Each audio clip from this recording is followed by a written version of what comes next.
Who should we talk to first, guys? Oh. No idea. Okay, well the question is, does Savannah want to talk now or last? So we can get that out of the way. I'll do mine, sure. Right. Hi again, Etanes. How's the writing going? Alright, I guess. Hello? Sorry, my husband and my dog were trying to sneak in. That? As long as it's not going bad. I'm happy that you're applying yourself. Maybe soon you'll come up with a masterpiece. I wouldn't count on that. You never know. Want to share what you wrote for today? Sure. Here you go. I gave my poem to Monica. Alright. I like this one. Makes me think of something Sayori would say, or Sayori would like. Is that so? You and Sayori are really good friends, right? I wouldn't be surprised if you had those sort of things in common. Well, we may be good friends, but Sayori and I are actually really different.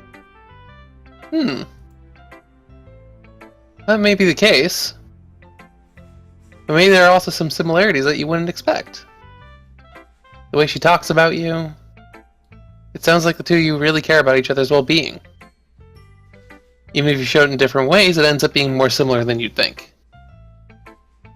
So I think that's the kind of vibe I get when reading your poem. You sure you're not reading into it too much? I could be. Oh gosh, I sound like Yuri. Yay! But in any case, Sayori's writing kind of has a gentle feel to it. I can tell that she likes exploring with emotions like happiness and sadness. Who knew that someone so happy would enjoy sad things too? Yeah, that's totally unexpected. Well, to each their own. You shouldn't be afraid to experiment a little bit either. But anyway. You want to read my poem now? I like the way this one turned out, and I hope you do too. Alright, let's take a look. See, the colors, they won't stop. Bright, beautiful colors, flashing, expanding, piercing. Hello, train! Toot toot, motherfucker. Toot toot train. Red, green, blue, and endless... Thank you, train. An endless... Endless noise. Noise that won't stop. Violent grating, wafing, squeaking, screeching, piercing, side quiz and tangents! Like...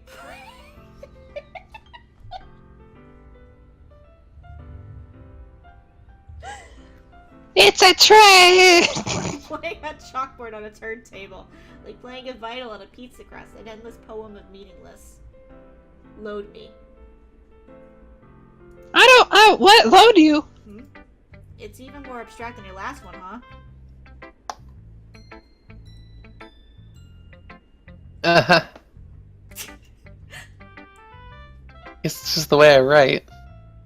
I'm sorry if you don't like it. No, I never said that. It's just the kind of thing I never really seen before, I guess. I kind of like playing with my space on the paper. Choosing where and how to space your words can totally change the mood of the poem. It's almost like magic. The way I wrote the lines really short makes it feel like they're trying to speak over the noise. I see. It's still hard for me to tell what it's about, though. Sometimes asking what a poem is about isn't the right question. A poem could be as abstract as a physical expression of a feeling, or a conversation with the reader. So putting it that way, not every poem is about something.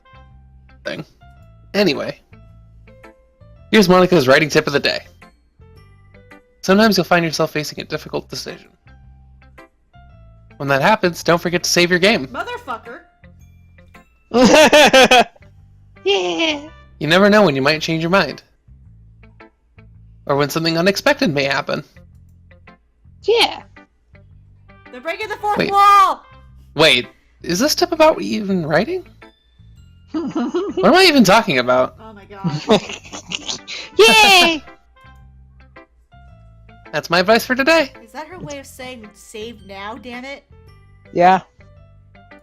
Think so. Maybe. Thanks for listening. Alright, who next? I say we could do Yuri, then Soyori, then Natsuki. Just, yeah. Somewhat, yeah. Let's see what you've written for today. Well done, Etanes. Your skills are already improving. Really? Thanks, Yuri. Now, Coming from you, that means a lot.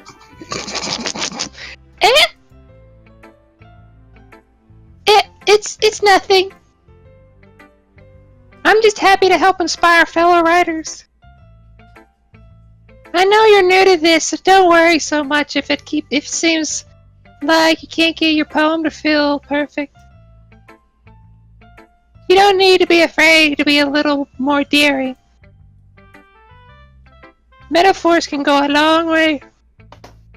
Don't feel like you need to work your brain like turning a bunch of gears.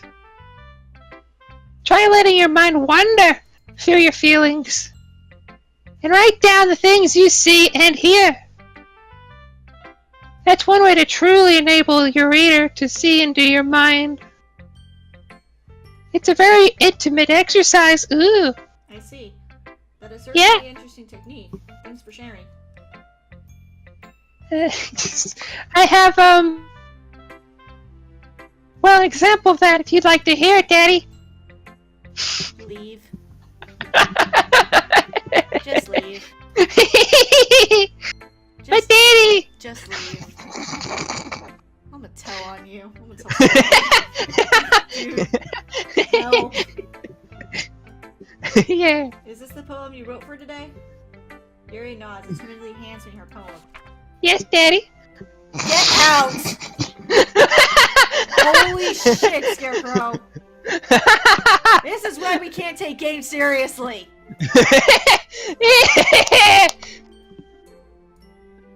You know what? I'm gonna let you read this. Go right ahead.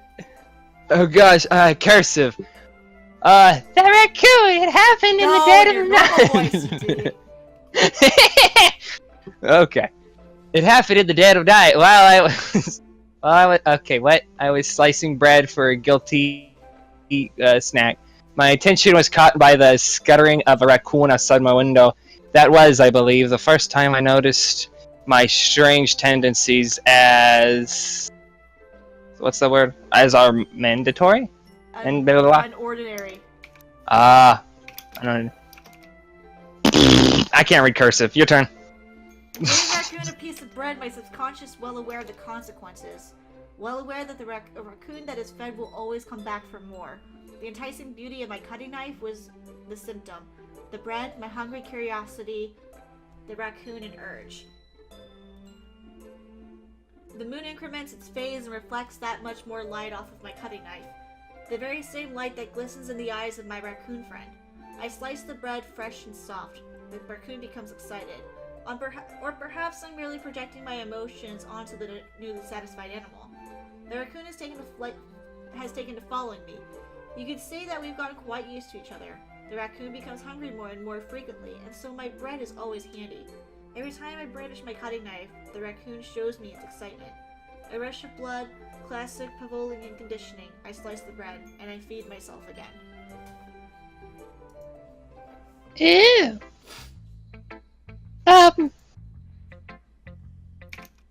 I was a little more daring with this one than yesterday's. I can see that. It's a lot more metaphorical. I don't know if it's my fault, but I can't begin to imagine what this poem's about. That's right. It's a bit closer to my preferred writing style. Using the poem as a canvas to express vivid imagery and convey emotions through them. Yeah, if I take it at face value, then I can't even figure out what it's supposed to mean. Well, I think it's something that different people can relate to in their own way. I wanted to express the way it feels for me to indulge in my more unusual hobbies, Daddy. Ah, she's a... Not gonna say it. It's fine. I'll just go with it. Go. It's fine. I will just What? fucking go with it. Go well. Yeah, what was he gonna say? She's a killer! No! It's it's those sort of things I'm usually forced to keep to myself. Murderer! Daddy! So I sometimes enjoy reading about them, Why do you keep them to yourself? but because they're embarrassing. And people would make fun of me. Fuck people. Yeah, fuck them in their dick. Don't you have anything like that, Etanes? Sundray, I apologize for Scarecrow's behavior.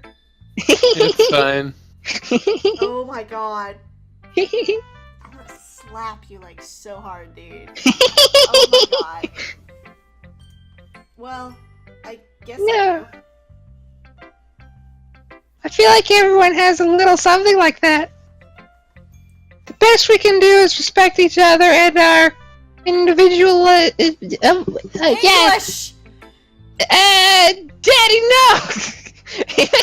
It's difficult. Sometimes some things make us uncomfortable.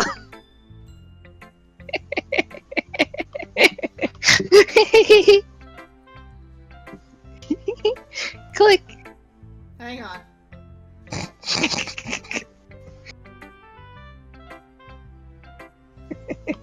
What are you doing? Tattling on you. Skeleton, no, Daddy! After all, if I hadn't learned to embrace my own weirdness, I'd probably hate myself. Just like Daddy hates. I might be ranting a little bit now. This might be the last episode Scarecrow appears in. No, but I'm glad that you're a good listener. Yeah, fuck you too, man. No. Sayori? Or Natsuki?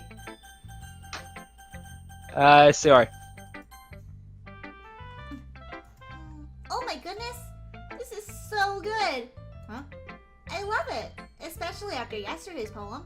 Ugh. You're too honest sometimes, Sayori. No, but really, I want to put this on my wall. Can I? Sayori, you must seriously be overreacting. I'm not a good writer at all. I honestly have no idea what I'm doing. Well, maybe that's why. Because I have no idea what I like either. Jeez. I'm sure Yuri's opinion has a little bit more has to be a little more constructive than this. Maybe even Natsuki's. Are you sure you don't like it just because I wrote it? Eh? Well, I'm sure that's part of it. I think I understand you better than a lot of other people, you know? So when I read your poem, it's not just a poem. It's an Etanes poem. And that makes it feel extra special. Like I can feel your feelings in it. Sayori hugs the sheet against her chest. You're so weird, Sayori. Well, I'm not very good at figuring out if poems are good or bad. But that's why I just go by my heart. If it makes me feel things, then it must be a good poem. I'm not exactly sure that's how it works. Then again, I guess conveying feelings is a pretty important part of this whole thing. Yeah, maybe. Honestly, I don't even know what kind of writing you like in the first place. Yeah, me neither. Ugh. Why don't you please try giving it some thought? Aw, you want to write something for me? That's so sweet. Yeah, right. But you're always thinking about other people. You need to think about yourself once in a while. If you don't, you might end up getting hurt at some point. Eh? Well, I really don't know what you mean, but I'll try to keep it in mind. Oh, whatever. Anyway, let's see. I guess I like happy poems. Wait, sometimes I like sad poems too. Sometimes a little bit of both. There's the word for that, right? What's the word I'm looking for? Bittersweet. Yeah. I like things that are happy and things that are sad. Happy and sad. I can't see you liking something sad, Sayori. Well, I like happy the most, but sometimes when you have a little rain cloud in your head, a sad poem can give the rain cloud a little hug and make a nice happy rainbow. Sayori, that was unexpectedly poetic. Eh? It is? Maybe I'm getting better at expressing my feelings after all. Thanks. I should go write that down then. You can read my poem now, okay?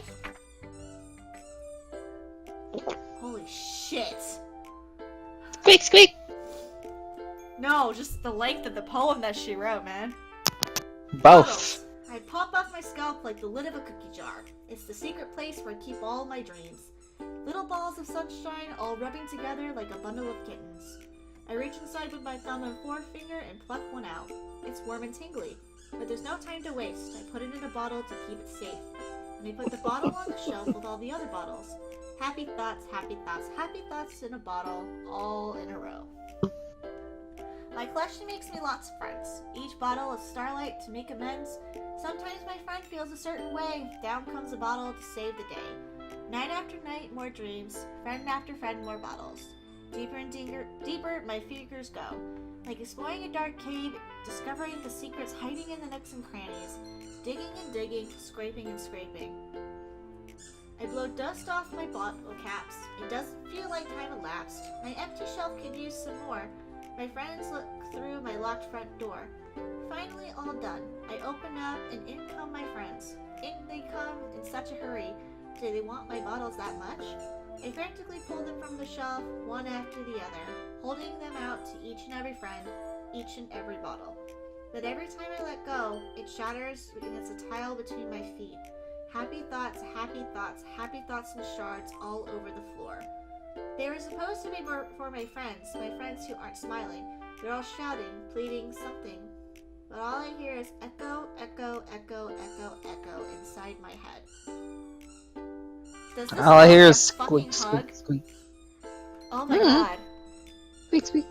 Anima? Can you shut my door, please? squeak. Yeah, they can hear it. Did you feed him? Okay. I'm getting hungry. I'm hungry!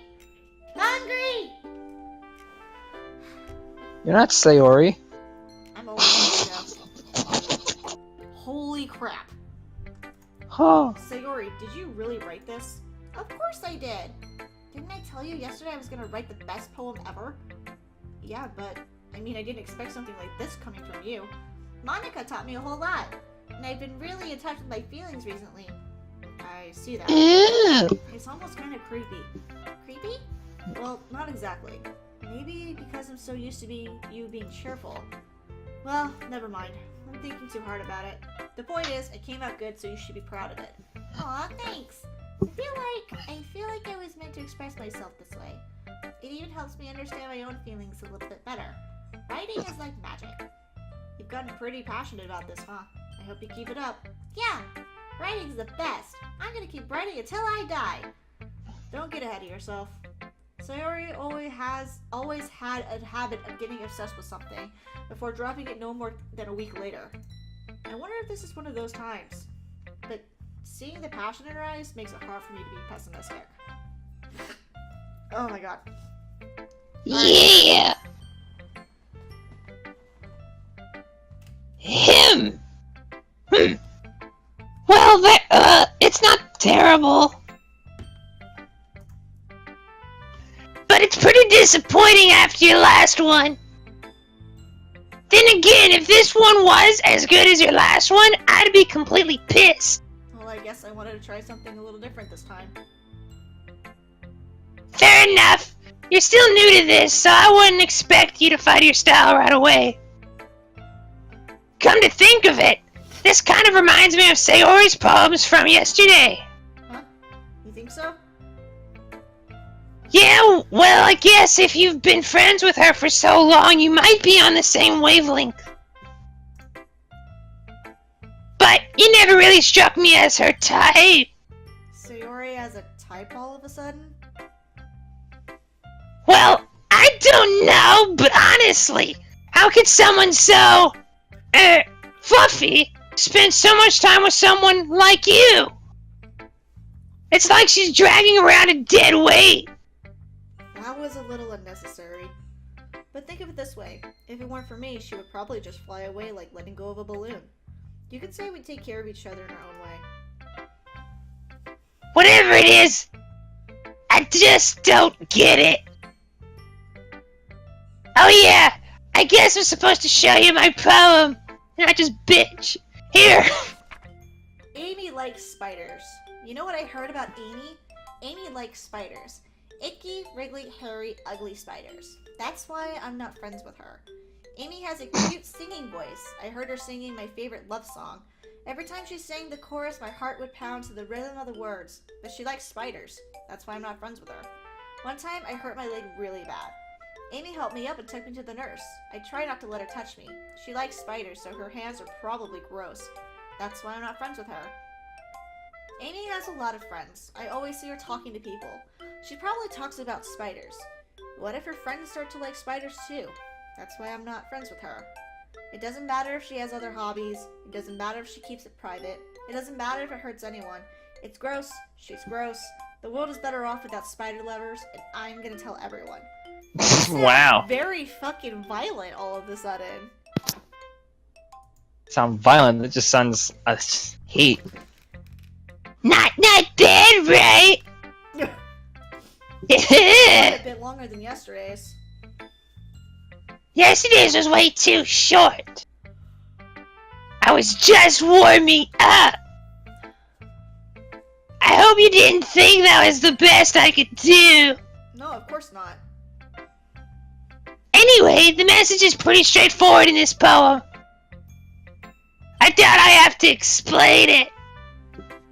Sometimes you can explain complicated issues with much simpler analogies. And it helps people realize how stupid they're being. Like anyone would agree that the subject of this poem is an ignorant jerk. Do you know people like that? Of course, it's about how everyone thinks mine. That doesn't matter. It could be about everything. I wrote it to be easy to relate to. Everyone has some kind of weird hobby or guilty pleasure. Something that you're afraid if people find out, they make fun of you and think less of you. But that just makes people stupid. Who cares what people like as long as they're not hurting anyone and it makes them happy? I think people really need to learn to respect others for liking weird things. Huh. That's funny. Yuri wrote something about that, huh? Something similar to that. Yeah. Yeah! Huh? Did you say Yuri? Yeah? She said her poem was about an unusual hobby of hers. I really didn't get it, but she said something similar to you. That people shouldn't make each other feel insecure about those things. Really? Well, I mean, Yuri's pretty weird, so I wouldn't doubt that she has some weird hobbies. Not that there's anything wrong with that. Yeah. It's not like I would judge her or anything. Ah! I'm yawning. Natsuki has trouble finding words. I guess I should try not to be so mean to her. Sun. She's such a sun. Huh. If she feels insecure about her weird behaviors and stuff. I mean, I always hate people who make me feel insecure. And Yuri made me feel insecure yesterday. But the way you put it, it sounds like she's learned her lesson. Well, I would say so. Even if her writing style is different, I'm sure she'll appreciate the message in her poem. It's what I do best, after all. I don't like writing unless there's a good message to take away from it. Like, conveying emotions is important. But I want to make people think, not just feel. Remember that. I'm gonna write a good one for tomorrow, too. So, look forward to it. Alright! Okay, everyone. No. No? No. You just end the episode before you even said anything? No.